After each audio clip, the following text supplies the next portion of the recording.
the channel. I figured I'd share a little story that just happened literally about a half an hour ago.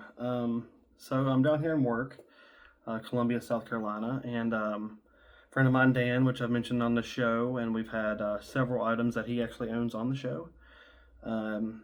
He had the white Charvel, which I've also had on the show, on the channel before, and he wanted to trade it in for an acoustic, preferably. But we went to the Guitar Center, and we went in first, looked around, went to the acoustic room, played a few things. He goes out while I'm looking, trying some other stuff out. He goes out to the car, grabs the Charvel, brings it in, and he comes to me and says they quoted him a certain amount of money. And I'm like, okay, cool. So he's like, let's look around. We go back into the acoustic room. We try out probably at least a dozen acoustic guitars. We find one in the price range of about what was quoted for a trade-in on the guitar.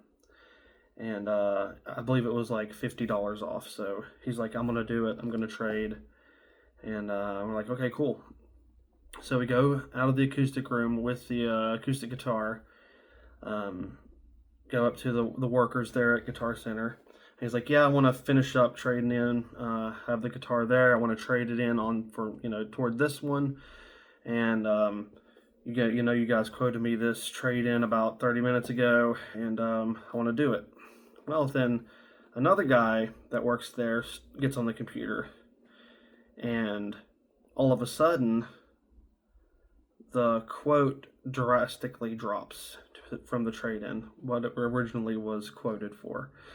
And he's looking on Sold Reverb listings, showing us this, that, and the other, but, the other guy who worked there already had quoted a said price, and